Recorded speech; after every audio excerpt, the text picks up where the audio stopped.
Hello दोस्तों, राधे राधे। आइए एक कथा सुनते हैं। एक आदमी के दो पुत्र थे, राम और श्याम। दोनों थे तो सगे भाई, पर एक दूसरे के बिल्कुल विपरीत थे। जहाँ राम बहुत कंजूस था, वहीं श्याम फिजूल खर्ची की आदत थी। दोनों की पत्नियां भी उनकी आदत से परेशान थीं। घर वाले ने दोनों को समझाने के बहुत प्रयास किए, परंतु न राम अपनी कंजूसी छोड़ता और न ही श्याम अपनी फिजूल खर्ची से बाज आता। एक बार गांव के करीब ही एक सिद्ध महात्मा का आगमन हुआ।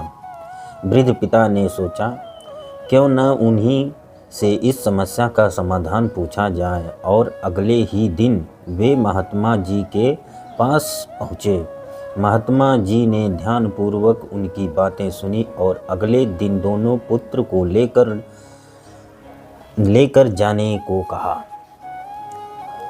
पिताजी तय समय पर पुत्रों को लेकर पहुंच गए।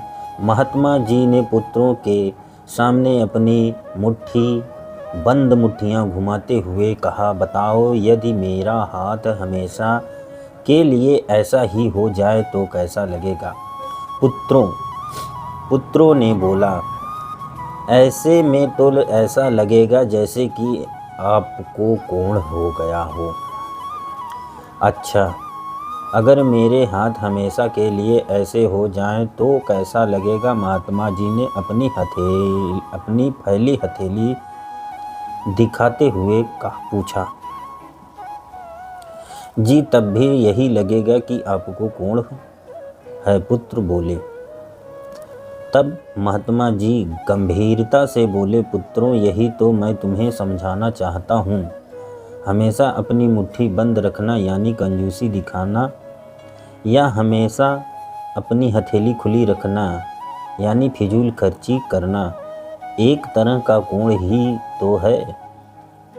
हमेशा मुट्ठी बंद रखने वाला धनवान होते हुए भी निर्धन ही रहता है, और हमेशा मुट्ठी खुली रखने वाला चाहे जितना भी धनवान हो, उसे निर्धन बनते समय देर नहीं लगती।